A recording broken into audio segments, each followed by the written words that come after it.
সামনে থেকে গুলি করেন, এই যে দাঁড়ায় আছে, পেছন থেকে মারেন কেন? প্রতিটা গেটে এমন ভাবে পুলিশ দাঁড়িয়ে আছে যেন 1952 সালের 144 ধারা ভঙ্গ করে আমি ভেতরে আসছি। পুলিশ কিভাবে করে, কোন সাহসে ক্যাম্পাসের ভিতরে গ্রেনেড ছুটছে? এটা সাহস তারা পায় কোথায়? শুধু ঢাকা বিশ্ববিদ্যালয় না, এটা হচ্ছে পুরো দেশের আন্দোলন, পুরো দেশের সব ইনস্টিটিউশনের সব শিক্ষার্থীর আন্দোলন। আমরা বলবো যে হল ছাড়া নির্দেশ দিলে আপনারা হল ছাড়বেন না, ইনস্টিটিউশন ছাড়া নির্দেশ দিলে ইনস্টিটিউশন ছাড়বেন না। যারা বাসা থেকে, যেমন আমি বাসা থেকে এসেছি সকালবেলায় উঠেই যে আমাকে আজকে যেতে হবে, এবং আমি ট্রান্সপোর্ট চেঞ্জ করে করে বারবার এসেছি, কারণ আমাকে এখানে এসে পৌঁছতে হবে। এবং এসেই দেখছি যে আমার বিশ্ববিদ্যালয়ে প্রতিটা গেটে এমনভাবে পুলিশ দাঁড়িয়ে আছে যেন 1952 সালের 144 ধারা ভঙ্গ করে আমি ভেতরে আসছি। এবং তাদের যে চাহনি, সেই চাহনি ছিল যে কে যাচ্ছে, এবং আমিও তাদের দিকে উল্টো চাহনি দিয়েছি যে ভাই এটা আমার ক্যাম্পাস এবং তুমি এসে দাঁড়িয়েছো আমার ক্যাম্পাসে, আমি আমার ক্যাম্পাসে ঢুকতে পারি। পুলিশ বিজিবি এই সাহস কোথায় পায় ঢাকা বিশ্ববিদ্যালয়ের ভিতরে ঢুকে শিক্ষার্থীদের উদ্দেশ্যে গ্রেনেড ছড়ায়? অবশ্যই তাদেরকে প্রশাসন অনুমতি দিয়েছে, তাহলে প্রশাসন এই সাহস কোথায় পেল তার শিক্ষার্থীদেরকে পুলিশের কিংবা ওই বিজিবির গ্রেনেডের সামনে তুলে দেওয়ার? এই জবাব প্রশাসনকে অবশ্যই দিতে হবে। আমরা তো কোনো অযৌক্তিক দাবি নিয়ে লড়ছি না, পুরো বাংলাদেশের 1% মানুষও বলতে পারবে এটা অযৌক্তিক দাবি।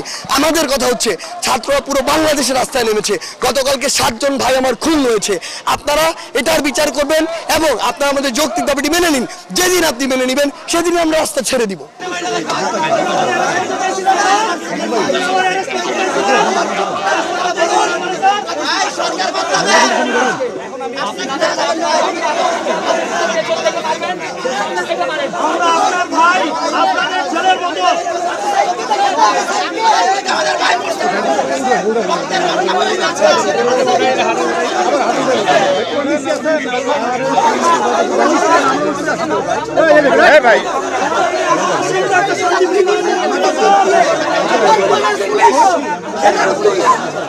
আমাদের ক্যাম্পাসে, আমাদের হলে আমরা কোনো সন্ত্রাসী থাকতে দেবো না, কোনো ছাত্র রাজনীতি থাকতে দেবো না।